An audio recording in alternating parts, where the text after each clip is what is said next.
Dijimos que hoy empezamos el capítulo 20. El capítulo 20, nuestra declaración de fe de Londres de 1689, tiene el título que dice del Evangelio y del alcance de su gracia. Consta de 4 párrafos, a ver si no me equivoco. Sí, solamente 4 párrafos son, de los que tal vez veamos uno y medio o dos esta noche.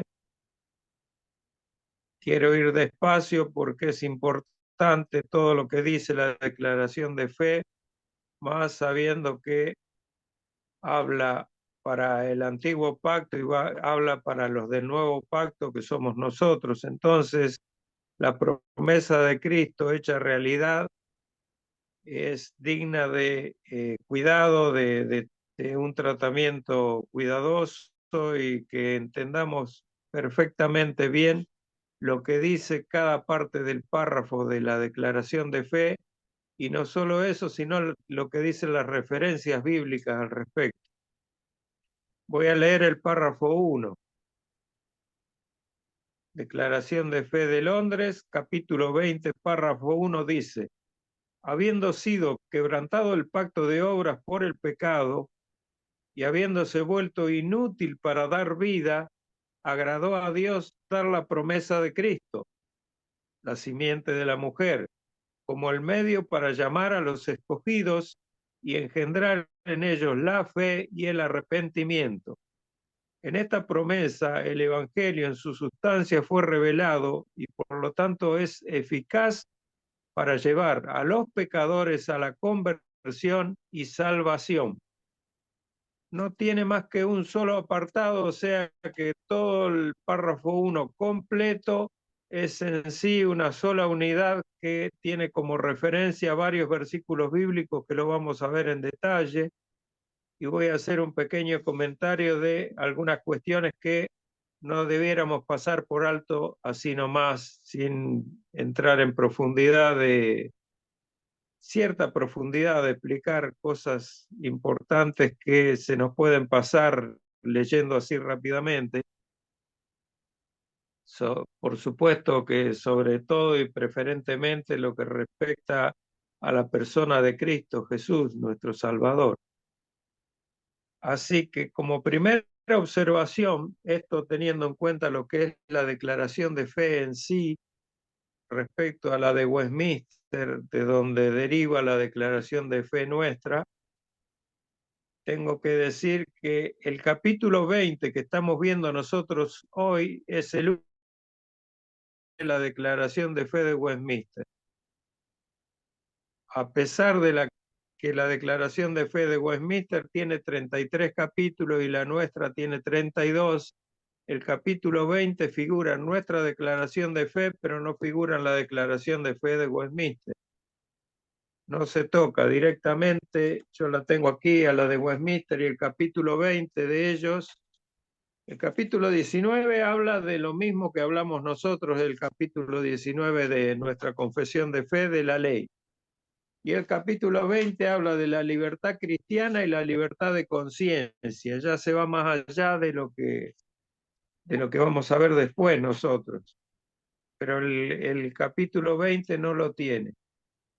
Entonces, con esto en vista, tenemos que decir que el contenido de Westminster es faltante en esto, pero tiene otro capítulo más que la declaración de fe nuestra en otros aspectos.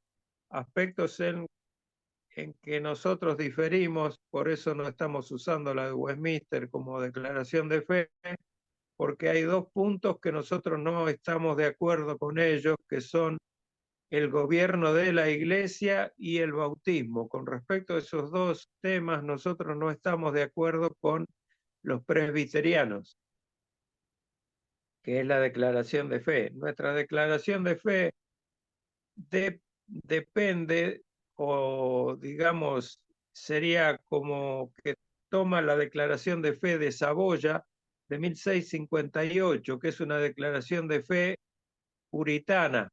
No es una declaración de fe bautista, pero sin embargo es una declaración de fe que usaron los primeros bautistas antes de tener en 1689 ya la Declaración de Fe de Londres. O sea, antes usábamos la Declaración de Fe de Saboya. Ahora sí, vamos a ver, respecto al párrafo 1, a leer lo que dice, y comenzaré comentando respecto a lo que dice y a sus referencias bíblicas, que son 1, 2, 3, 4, 5, 6, 7, 8, 9 o 10, porque hay versículos que saltan por ahí, 9, pongámosle 9 versículos de referencia, que nos va a llevar un tiempito porque quiero leerlos yo a lo que dice cada uno para entenderlos bien. Dios hace la primera referencia al que llamamos plan de redención en Génesis 3:15, el cual fue pregeniado soberanamente por Dios en amor, desde antes de la creación de todas las cosas, antes de la creación del mundo y de todas las cosas que hay en el mundo. Nuestro Señor dio el plan, pregenió el plan de redención. O sea, hizo el plan de redención en su presciencia, sabiendo que el hombre iba a caer, sabiendo que Adán iba a caer, y con él toda la raza humana, porque sabemos que Adán es cabeza federal de toda la humanidad. Es así que Dios da a la primera pareja la promesa de Cristo como Mesías, como redentor del pueblo escogido por Dios, no de toda la humanidad. También desde antes de la creación y por su sola y soberana voluntad. No fue por ninguna otra razón, por soberanía absoluta y voluntad propia de Dios. El que quiera saber el por qué, cuando llega a la presencia del Señor, pregúntele. Pero no tenemos esa respuesta hoy, no la tenemos. Sabemos que Dios es soberano y sabemos que su voluntad es buena, agradable y perfecta, y que el que en esa voluntad y con esas propiedades, esas perfecciones que tiene, que son tantas, tomó una decisión de salvar a algunos escogidos que él conoció desde antes de la fundación del mundo y anotó su nombre en el libro de la vida. La humanidad completa se hubiera perdido si Dios no hace esto, porque no hay nadie que busque a Dios, dice la palabra de Dios. Desde que el hombre cayó en pecado, ese virus mortal del pecado que entró en él, se afianzó en su carne, se hizo como un parásito destructor, y el hombre no tuvo más remedio que perderse, distorsionar la imagen de Dios que Dios había puesto en él, porque Dios, dice la Biblia, que creó al hombre a su imagen y a su semejanza. Pero esa imagen y semejanza de Dios en todos sus aspectos quedó totalmente distorsionada por el pecado.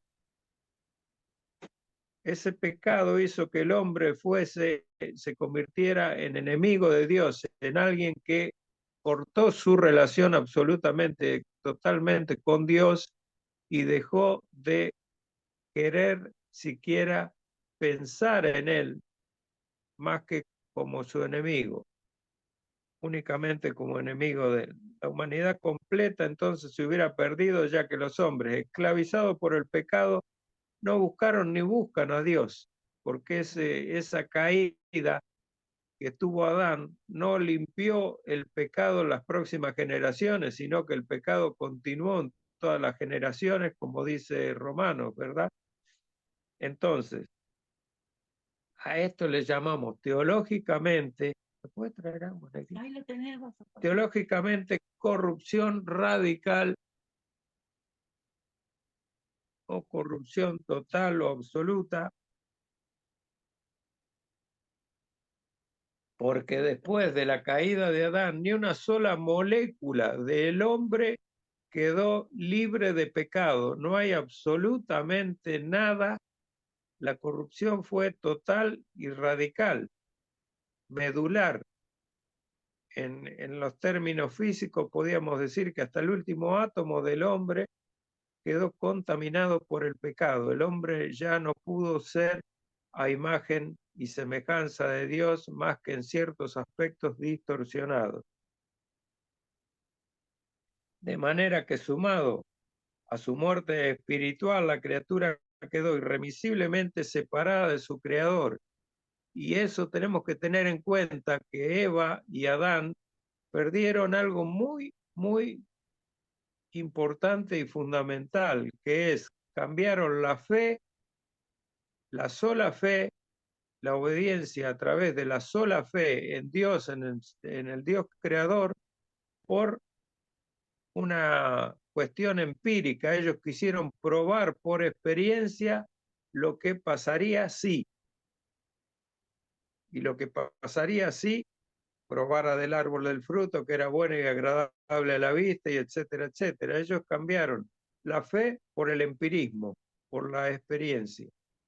Eso es algo muy grave, porque nosotros somos salvos únicamente por la fe, no por la experiencia, no por ninguna experiencia. Así que en Génesis 3:15 encontramos esta promesa de Dios ante la caída del hombre, lo que la teología reformada llama plan de redención. Dice la Biblia en Génesis 3:15: y pondré enemistad entre ti y la mujer, entre tu simiente y la simiente suya.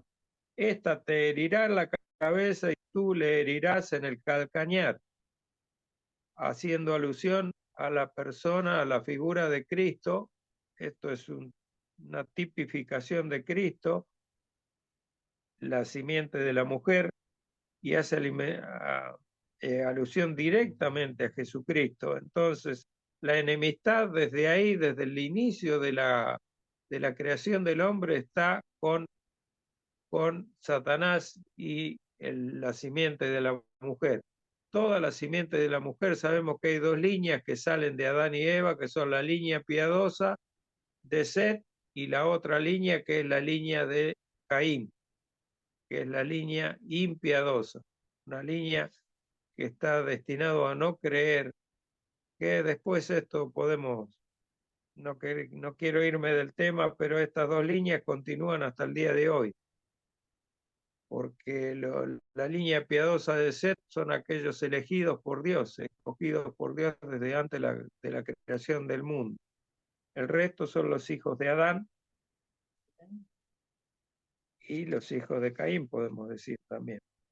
Luego tenemos como referente el versículo de Efesios 2:12, donde encontramos ya en el Nuevo Testamento la mención de esta promesa de Dios, Hijo del Hombre y Mesías, Redentor del pueblo, de su pueblo. Dice Pablo: en aquel tiempo, en el antiguo pacto, estaban sin Cristo, alejados de la ciudadanía de Israel y ajenos a los pactos de la promesa, sin esperanza y sin Dios en el mundo. Y luego nos dice en Gálatas 4:4: pero cuando vino el cumplimiento del tiempo, Dios envió a su Hijo, nacido de mujer y nacido bajo la ley. En la antigüedad, Pablo está dirigiéndose a los efesios y a los gálatas. A los efesios le dice que estaban sin Cristo, alejados de la ciudadanía de Israel, estaban sin nada donde depositar la fe, en quién depositar la fe, ajenos a la ciudadanía de Israel y a los pactos de la promesa. Tristemente, sin esperanza y sin Dios en el mundo. Ellos estaban en ese estado. Y en Gálatas 4:4 dice: pero cuando vino el cumplimiento del tiempo, o sea, cuando Dios trajo al presente su plan providencial, Dios envió a su Hijo. Y esto es lo que quiero que analicemos: nacido de mujer y nacido bajo la ley. La soberanía de Dios manifestada en esta providencia se manifiesta ahora en la venida del Mesías al mundo en la persona de su Hijo unigénito. Como dice Pablo, nacido de mujer y bajo la ley. Y estos dos aspectos que quiero resaltar para que no pasen desapercibidos, porque son de gran importancia, son: nacido de mujer. Nacido de mujer, ¿qué significa? ¿Qué quiere decir Pablo cuando dice nacido de mujer? significa que Cristo, el Hijo de Dios, que vino a este mundo, dejando todo lo que Él era, su trono de gloria, y vino a este mundo a respirar este aire de pecado, era 100% hombre porque nació de una mujer, pero sin pecado porque nació engendrado por el Espíritu Santo. Pero no dejó de ser también 100% Dios. Pero aquí se produce algo que se llama teológicamente kenosis. ¿Qué es la kenosis? Cristo se despojó de su gloria celestial y se abstuvo de usar su poder divino, pero no dejó de ser Dios.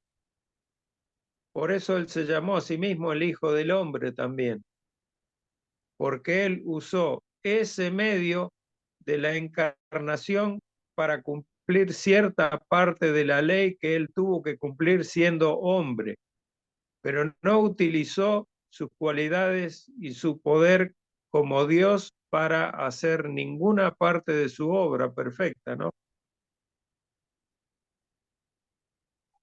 Ahora,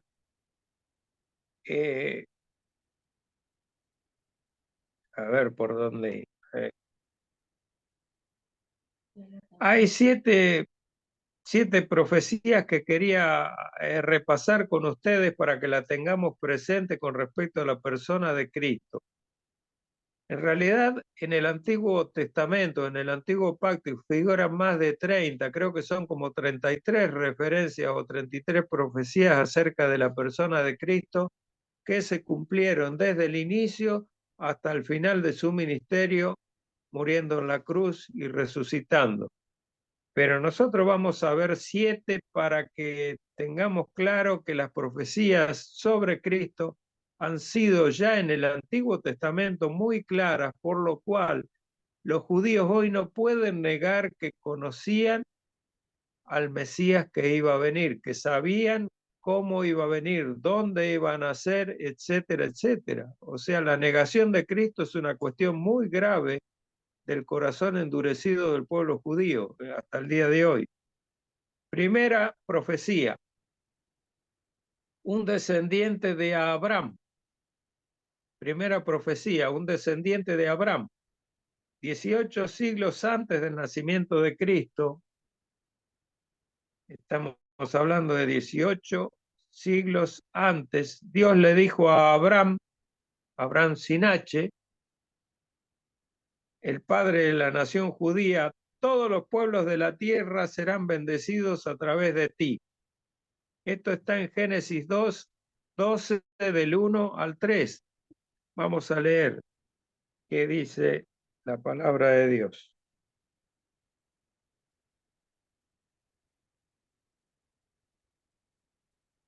Génesis 12.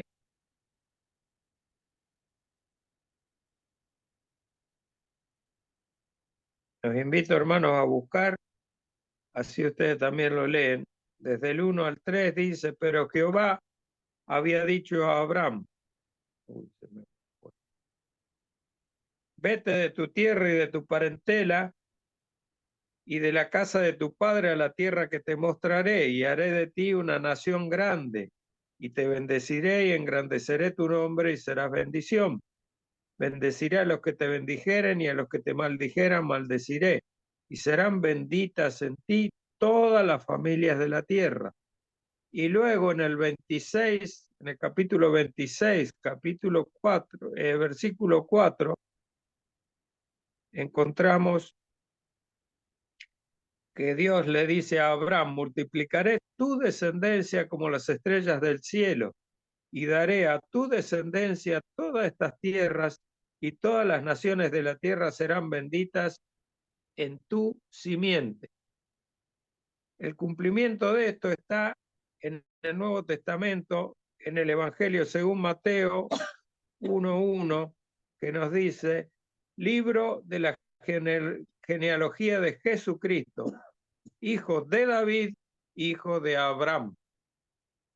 Hijo de David, hijo de Abraham. Y confirma Pablo en Gálatas 3:16, dice Pablo, no dice, y las simientes, en plural, como si hablara de muchos, sino como de uno, y a tu simiente, le dice a Abraham, la cual es Cristo. Segunda profecía, el Mesías vendría de la casa de David a tomar su trono. Este es el nombre por el cual será llamado Jehová, nuestro justo Salvador. Esto está en Jeremías 23, 5 y 6. Antiguo Testamento. Jeremías 26, 5 y 6. Para atender a las palabras de mis siervos, los profetas que yo os envío desde temprano y sin cesar, a los cuales no habéis oído, yo pondré esta casa como Silo y esta ciudad la pondré en maldición en todas las naciones. 23, perdón, no 26. 23, 23. Ahora sí. 5 y 6. He aquí vienen días, dice Jehová, en que levantaré a David renuevo justo y reinará como rey, el cual será dichoso y hará juicio y justicia en la tierra. En sus días será salvo Judá, e Israel habitará confiado, y este será su nombre, con el cual le llamarán Jehová, justicia nuestra, hablando de Jesucristo. Acuérdense que en Mateo 1:1 estaba la promesa de el Mesías, hijo de David, hijo de Abraham. Profecía número 3, el Mesías nacería de una virgen. Y estos 700 años de que Cristo naciera, dijo el profeta Isaías, por lo tanto el Señor mismo os dará una señal. La virgen concebirá y dará a luz un hijo y lo llamarás Emmanuel. Isaías 7:14. Su cumplimiento está en Mateo, lo podemos ver en Mateo 1, 20 al 23. Mateo 1, 20 al 23, que dice, y pensando él en esto, he aquí un ángel del Señor le apareció en sueños y le dijo, José, hijo de David, no temas recibir a María tu mujer, porque lo que en ella es engendrado del Espíritu Santo es, y darás a luz un hijo y le llamará su nombre Jesús, porque él salvará a su pueblo de sus pecados, no a todo el mundo, a su pueblo de sus pecados. Cumplida la profecía de Isaías. Cuarta profecía, el Mesías nacería en Belén, pero tú, Belén Efrata, aunque sois pequeños entre los clanes de Judá, a ti vendrán por mí uno que será gobernante sobre Israel, cuyos orígenes son de antaño, desde tiempos antiguos. Esto está en Miqueas 5:2, es una profecía de Miqueas muy conocida, capítulo 5, versículo 2. Y su cumplimiento lo encontramos en el Evangelio, según Lucas, capítulo 2, versículos 20, capítulo 2, versículos 4 al 7. Y José subió de Galilea, de la ciudad de Nazaret, a Judea, a la ciudad de David, que se llamaba Belén, por lo cual era la casa y familia de David, para ser empadronado con María, su mujer, desposada con él, la cual estaba encinta. Y aconteció que estando ellos allí, se cumplieron los días de su alumbramiento. Y dio a luz a su hijo primogénito y lo envolvió en pañales y lo acostó en un pesebre, porque no había lugar para ellos en el mesón. Nacería en Belén, cumplimiento de la profecía. Profecía número 5. El Mesías sería llamado a salir de Egipto. Cuando Israel era niño, yo lo llamé, dice Oseas, y de Egipto llamé a mi hijo. Oseas 11:1. El rey Herodes gobernó en Palestina cuando Jesús nació y se sintió amenazado cuando se enteró del nacimiento y planeó matarlo. Un ángel del Señor le advirtió a José en sueños de llevar a María y a Jesús y escapar a Egipto, donde vivieron por un tiempo. Después de la muerte de Herodes, volvieron a Nazaret.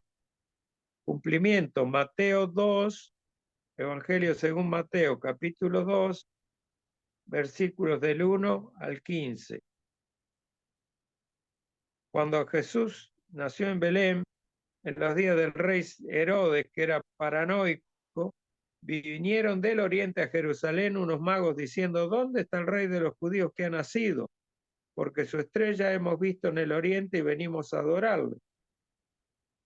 Oyendo esto, el rey Herodes se turbó y toda Jerusalén con él, y convocado todos los principales sacerdotes y los escribas del pueblo, les preguntó dónde había de nacer el Cristo. Ellos le dijeron: en Belén de Judea, porque así está escrito por el profeta. Y tú, Belén de la tierra de Judá, no eres la más pequeña entre los príncipes de Judá, porque de ti saldrá un guiador que apacentará a mi pueblo Israel. Entonces Herodes, llamando en secreto a los magos, indagó de ellos diligentemente el tiempo de la aparición de la estrella, y enviándolos a Belén dijo: id allá y averiguad con diligencia acerca del niño, y cuando le halléis, hacedmelo saber para que yo también vaya y le adore. Ellos, habiendo oído al rey, se fueron, y aquí la estrella que habían visto en el oriente iba delante de ellos, hasta que llegando se detuvo sobre donde estaba el niño. Y al ver la estrella se regocijaron con muy grande gozo. Y al entrar en la casa vieron al niño con su madre María, y postrándose lo adoraron, y abriendo sus tesoros, y le ofrecieron presentes como oro, incienso y mirra. Pero siendo avisados por revelación en sueños de que no volviesen a Herodes, regresaron a su tierra por otro camino.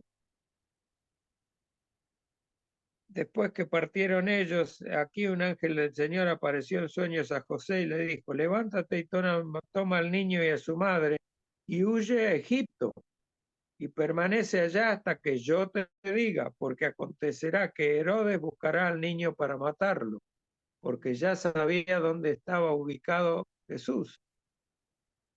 Y él, despertando, tomó de noche al niño y a su madre y se fue a Egipto, y estuvo allá hasta la muerte de Herodes, para que se cumpliese lo que dijo el Señor por medio del profeta, cuando dijo: de Egipto llamé a mi hijo.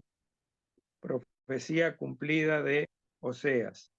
Profecía número 6. El Mesías sería llamado Nazareno.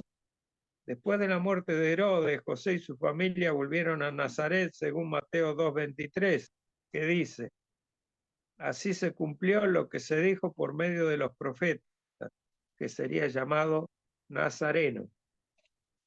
Sabemos que esto fue una profecía cumplida porque Mateo la registró como tal, aunque ningún versículo del Antiguo Testamento menciona específicamente esto. Ningún versículo tenemos.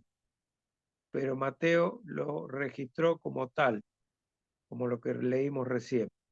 Y la séptima y última profecía que quería compartir era que habría una pérdida de la vida de los niños, una masacre tremenda que desencadenó este hombre, este rey Herodes, y el profeta Jeremías escribió al respecto en Jeremías 31:15.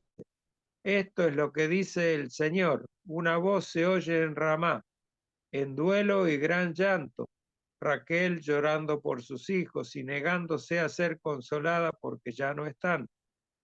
Jeremías predijo la atrocidad que ocurrió después de que Herodes se dio cuenta de que no sabía qué bebé era el Mesías.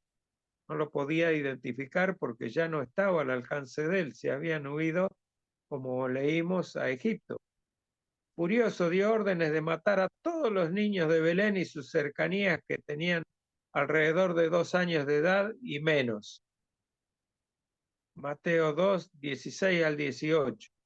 Entonces, lo que se dijo a través del profeta Jeremías se cumplió. En Mateo 2, 16 al 18. A ver. Herodes entonces, cuando se vio burlado por los magos, se enojó mucho y mandó a matar a todos los niños menores de 2 años que había en Belén y todos sus alrededores, conforme al tiempo que había inquirido de los magos. Entonces se cumplió lo que fue dicho por el profeta Jeremías cuando dijo: voz fue oída en Ramá, grande lamentación, lloro y gemido. Raquel que llora por sus hijos y no quiso ser consolada porque perecieron. Bien, esto es en cuanto a Jesús nacido de mujer. Ahora, nacido bajo la ley, ¿qué tenemos que interpretar como nacido bajo la ley? Como todos los hombres, nuestro Señor Jesucristo encarnado tenía la obligación de cumplir la ley de Dios. El hombre no puede, ni pudo, ni podrá cumplir, pero la persona de Jesucristo pudo cumplir perfectamente de principio a fin la ley de Dios y él mantuvo una obediencia perfecta a esa ley. Leemos en 2 Corintios 5:21, 2 Corintios 5:21, que al que no conoció pecado, por nosotros él lo hizo pecado para que nosotros fuésemos hechos, ¿qué? Justicia de Dios en él.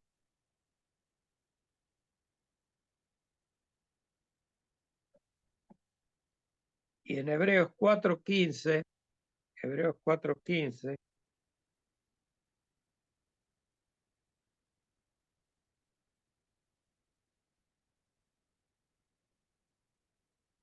4:15. Porque no tenemos un sumo sacerdote que no pueda compadecerse de nuestras debilidades, sino uno que fue tentado en todo, según nuestra semejanza, porque él era hombre como nosotros, pero sin pecado. Cristo no pecó. Tal como él mismo lo dijo en Mateo 5:17, no penséis que he venido para abrogar la ley o los profetas, dijo el Señor. No he venido para abrogar, sino para cumplir. Por eso Jesucristo cumplió perfectamente toda la ley porque a eso vino, para eso se encarnó, porque debía cumplir la ley de principio a fin como hombre, porque al que tenía que redimir era al hombre. Aun cuando Jesús es sin pecado, al inicio de su ministerio, Jesús vino para ser bautizado por Juan, que bautizaba en el Jordán.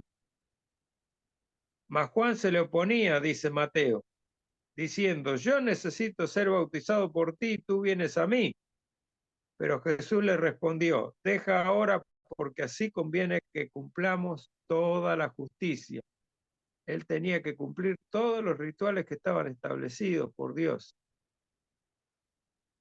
Continuamos. Atendiendo a la mención del párrafo 1, que voy a revisar, a ver, párrafo 1, acá está, acá lo tengo. Acerca de la fe, leemos en Hebreos 11:13, el autor de la epístola en esta sección habla de los llamados héroes de la fe. Esto se refiere a como medio para llamar a los escogidos, dice el párrafo, y engendrar en ellos la fe y el arrepentimiento. O sea, Dios llama, habiendo establecido un Mesías, un Salvador, llama a todos los que han sido escogidos desde antes de la fundación del mundo a salvación, para direccionarlos en la fe, el arrepentimiento, lo que llamamos nosotros el creer en Cristo, creer en la obra de Cristo para poder ser salvo. Entonces, estos héroes de la fe que habla Hebreos 11:3 nos dice que Abraham, Moisés, todos los jueces, etcétera, todos los personajes que nombra Hebreos ahí en el capítulo 11, que se llama Los héroes de la fe, que tiene como título Los héroes de la fe, dicen que murieron sin ver el cumplimiento de la promesa, sino que la guardaban firmes solo por la fe. Fíjense qué diferencia hubo abismal y definitiva y definitoria sobre todas las cosas entre Adán y Eva y entre estos llamados héroes de la fe. Adán y Eva dejaron la fe a un lado para buscar la experiencia, para experimentar, a ver si lo que le decía la serpiente era verdad. Estos héroes de la fe murieron viéndolo de lejos, dice el autor de Hebreos más adelante. Conforme a la fe, murieron todos ellos sin haber recibido lo prometido, sino mirándolo de lejos y creyéndolo y saludándolo y confesando que eran extranjeros y peregrinos sobre la tierra, solamente por fe. Por eso son llamados los héroes de la fe. Luego tenemos como referencia bíblica Lucas 2, 25 y 38. Lucas 2, versículos 25 y 38, que también nos habla de aquellos que esperaban la promesa más concreta, ahora ya en la persona de un niño que nacería, ya en la persona de un niño que nacería, revelada en Isaías 9:6, que escribió Isaías. Porque un niño nos es nacido, hijo nos es dado, y el principado sobre su hombro, y se llamará su nombre admirable, consejero, Dios fuerte, Padre eterno, príncipe de paz. Y Lucas 2, vamos a buscar en nuestra Biblia, Lucas 2, versículo 25, nos dice: y aquí había en Jerusalén un hombre llamado Simeón, y este hombre justo y piadoso esperaba la consolación de Israel, y el Espíritu Santo estaba sobre él. Y el versículo 38 nos habla de una profetisa llamada Ana. Esta era viuda, hacía 84 años y no se apartaba del templo, sirviendo de noche y de día con ayunos y oraciones. Esta, presentándose en la misma hora, daba gracias a Dios y hablaba del niño a todos los que esperaban la redención de Jerusalén. Lucas nos habla de Simeón y de Ana, la anciana profetisa del versículo 38 que leímos recién, que esperaba al Redentor. Ana esperaba al Redentor, y aquí había en Jerusalén un hombre llamado Simeón, y luego nos habla de Ana. Esta Ana es la anciana profetisa, que esperaba la redención de Jerusalén, y la vieron en la persona del niño Jesús. Luego Pablo en Romanos 4, 13 y 16, que la próxima referencia, nos revela ya un panorama del modo y del propósito con el que nuestro Redentor obra en el nuevo pacto. El modo y el propósito con que el Redentor, nuestro Señor Jesucristo, obra en el nuevo pacto, que dice Pablo: porque no por la ley dada a Abraham o a su descendencia la promesa de que sería heredero del mundo, sino por la justicia de la fe. La fe es lo más importante, porque si los que son de la ley son los herederos, vana resulta la fe y anulada la promesa. Pues la ley produce ira, pero donde no hay ley tampoco hay transgresión. Por tanto, es por fe para que sea por gracia, a fin de que la promesa sea firme para toda su descendencia, no solamente para la que es de la ley, sino también para lo que es de la ley de Abraham, el cual es padre de todos nosotros. Leo de nuevo: sino también para la que es de la fe de Abraham, el cual es padre de todos nosotros. Por la fe que tuvo Abraham y por la fe que nosotros tenemos en que Abraham estaba acertado en la fe que tenía. Porque aunque no vio la promesa, ahora la debe estar viviendo ya allá donde esté, en la presencia del Señor. Finalmente, en Gálatas 3, 15 al 22, Pablo nos recuerda la promesa de Dios a Abraham. Gálatas 3, y este versículo es importante para comprender 15 al 22.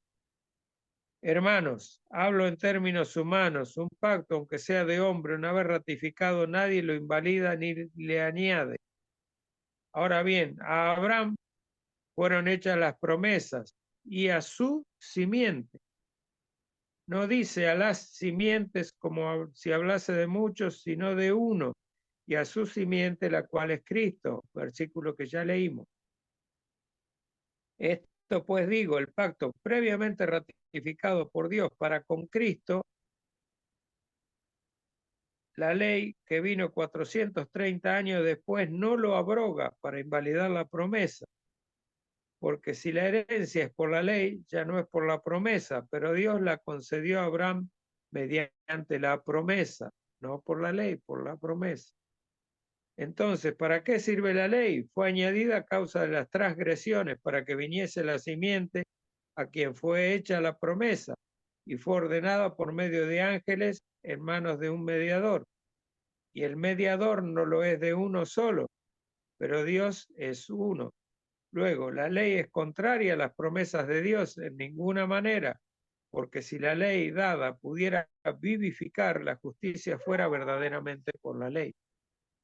Mas la Escritura lo encerró todo bajo pecado para que la promesa, que es por la fe en Jesucristo, fuese dada a los creyentes. O sea, la ley está dada para el transgresor y para que nosotros, como vimos ya en el capítulo pasado, podamos ver nuestra pecaminosidad delante de la santidad de Dios. Pero no sirve para otra cosa más que para ver nuestra culpabilidad ante Dios. Lo que nos sirve ahora es la fe. ¿Por qué? Porque venida la gracia de Dios, venido el regalo ese de Dios, que la gracia más grande es la persona de nuestro Señor Jesucristo, que vino a redimir a su pueblo, ya no es necesario vivir bajo el temor de la fe, de la ley, porque tenemos la fe en Cristo que nos salva de todo pecado, nos justifica de todo pecado por la sola fe, por la gracia de Dios el Padre. Entonces, en el nuevo pacto cambia el cumplimiento de la ley dada a Moisés por la sola fe en Cristo Jesús, nuestro único redentor y nuestra única forma de ser redimidos también. Así que vamos a leer el párrafo 2 ahora. Habiendo visto esto, dice la declaración de fe, esta promesa de Cristo y la salvación por medio de él es revelada solamente por la palabra de Dios. Ni las obras de la creación, ni la providencia, por la luz de la naturaleza, revelan a Cristo, o la gracia que es por medio de él, y no en forma general ni velada, sino igual como tampoco los hombres que no tengan una revelación de él por la promesa del Evangelio pueden obtener una fe salvadora o arrepentimiento. La creación sirve únicamente para que yo tenga una idea de que hay un Dios que creó todo lo que vemos y todo lo que existe y que sostiene la vida, pero no alcanza para ser salvo. Por eso es tan necesaria la predicación del Evangelio. Es tan necesaria la predicación del Evangelio porque a través del Evangelio es la manera en que Dios se propuso llamar a sus escogidos, que nosotros no sabemos quiénes son.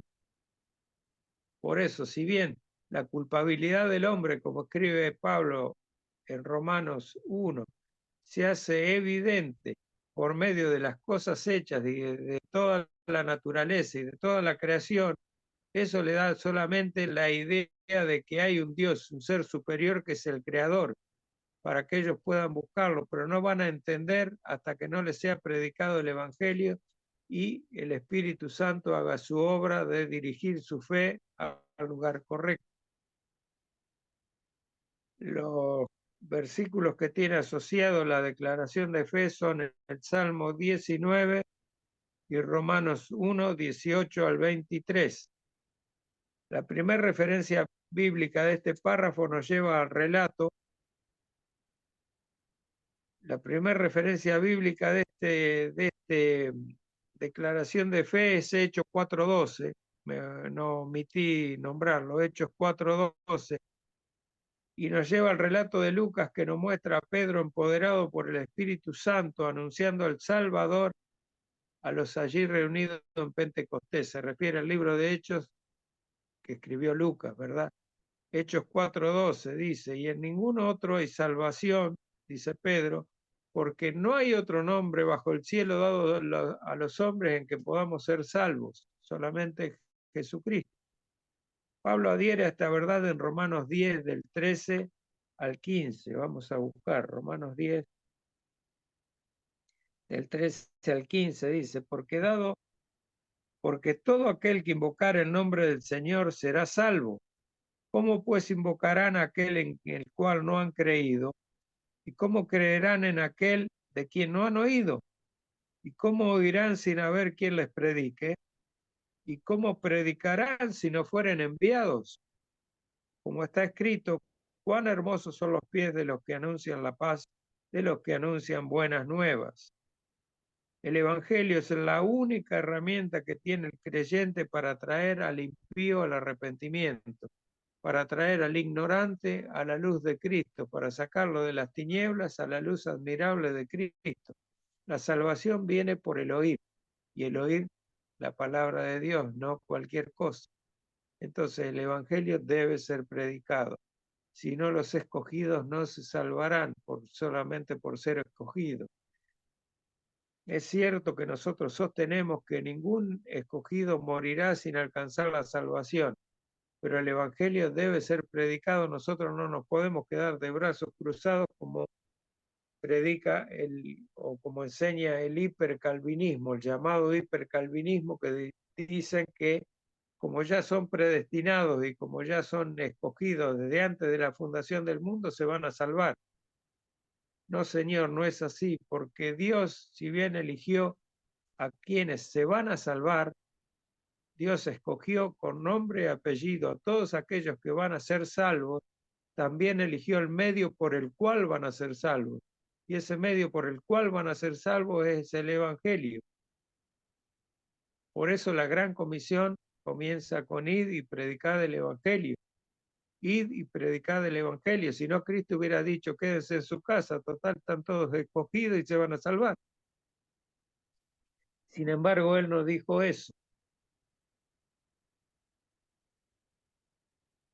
Ahora, en el presente, en el siguiente versículo de referencia, Pablo adhiere a esta verdad, Romanos 10 del 13 al 15 que leímos recién.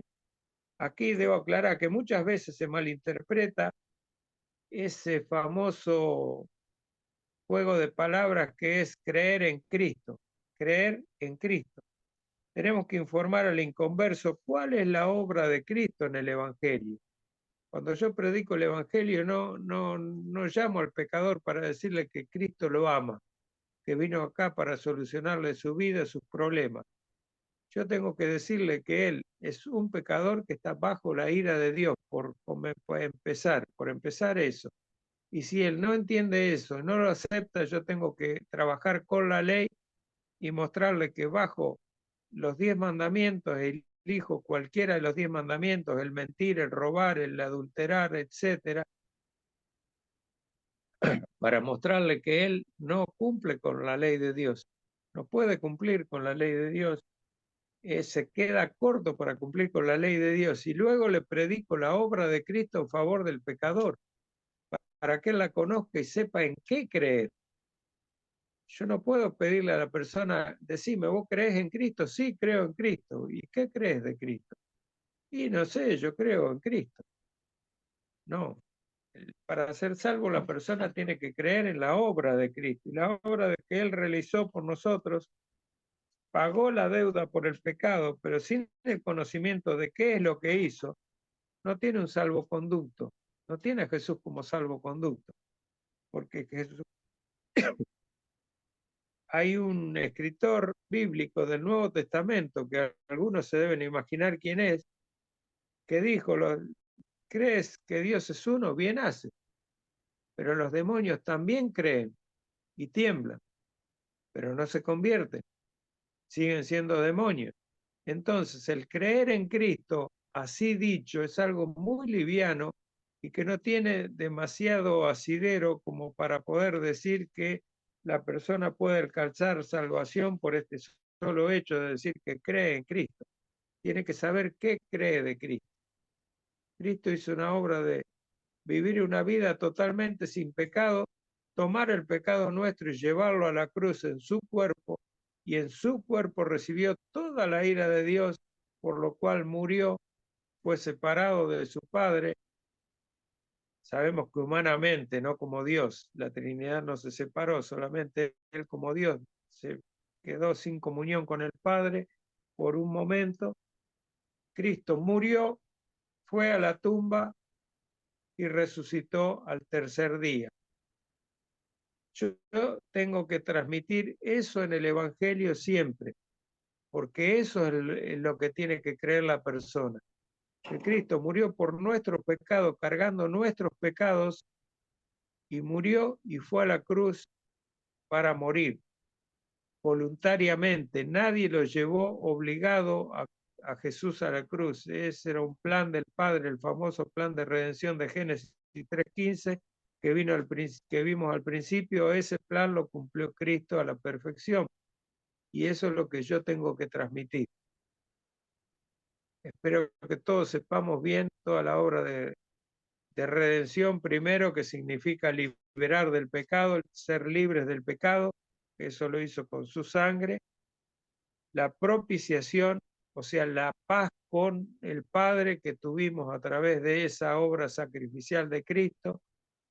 La propiciación, la expiación, o sea, el hecho de expiar nuestros pecados, de limpiarnos de nuestros pecados. La justificación, que es el hecho por el cual el creer que Jesucristo resucitó el tercer día, porque fue justificado por el Padre, porque el Padre se agradó del sacrificio de Cristo, además de propiciar su ira. Jesucristo demuestra que el Padre aceptó ese sacrificio perfecto que hizo en lugar nuestro por su muerte vicaria. Entonces, todo ese paquete de la obra de Cristo hasta su ascensión al lugar de gloria de vuelta,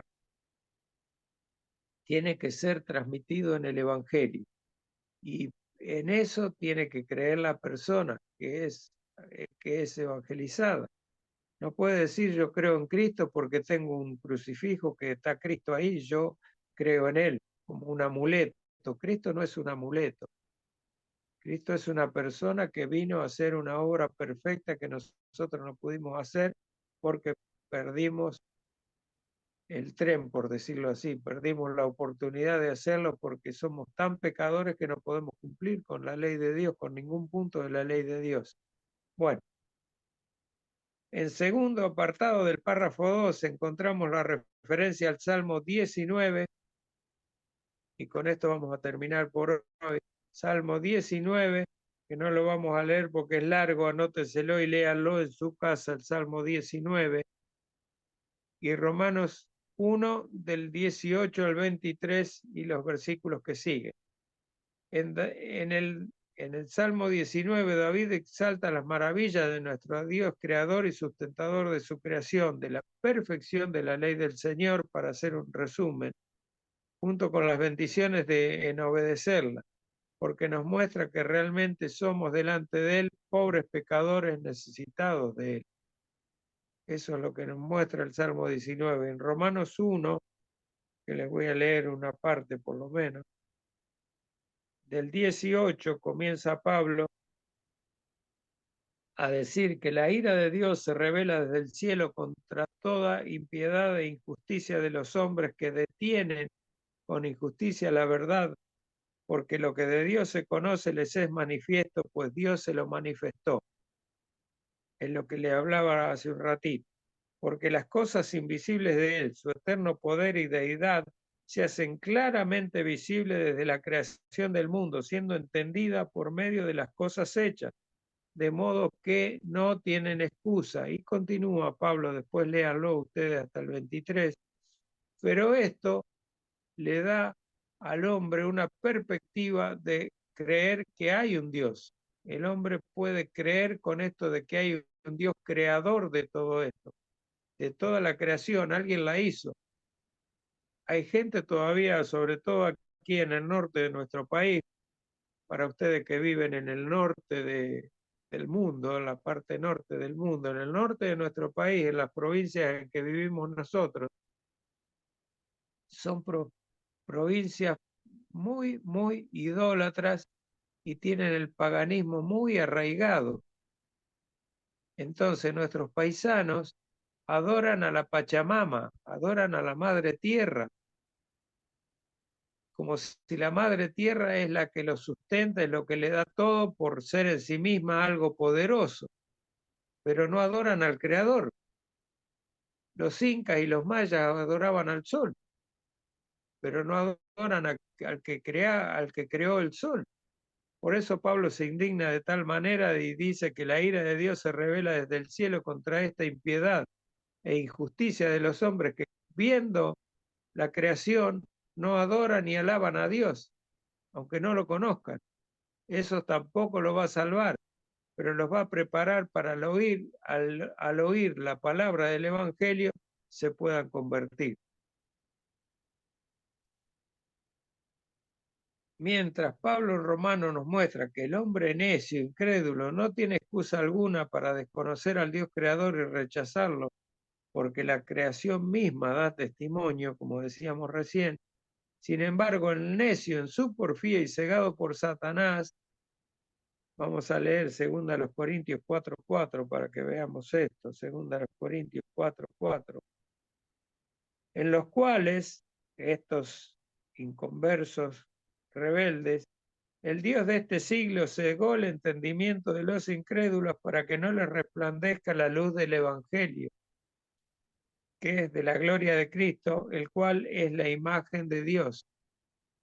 Él cegó el entendimiento de estos incrédulos. El único que puede abrirle el entendimiento, ¿quién es?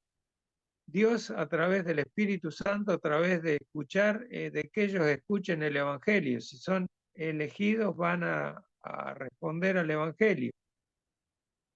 Los muertos espirituales no pueden entender ni aceptar la obra de Dios, ni nada que sea espiritual, porque primero los Corintios 2:14 dice, primera a los Corintios, yo la sé de memoria, pero la vamos a leer, 2:14, para estar seguros.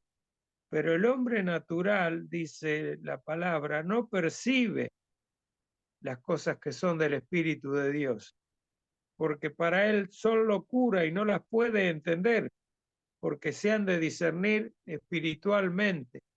¿Y cómo está el hombre sin Dios espiritualmente? ¿Qué dice la Biblia? Está muerto en sus delitos y pecados. Efesios 2:1 lo dice claramente. Estando muertos en delitos y pecados, Dios nos tuvo que dar vida. Bueno, con esto terminamos y vamos a hacer después los dos versículos, los dos párrafos que siguen, y vamos a repasar el párrafo 2 para tener en claro algunas cositas que todavía nos faltan, pero ya la hora avanza y estamos medio pasaditos ya, aunque en realidad no llegamos a una hora aún, pero ya estamos, ya yo quería que fuera 45 minutos, pero por ahí siempre se me escapa un poquito más. Así que les doy la voz para que puedan preguntar, para que puedan opinar, por favor, hacer algún comentario.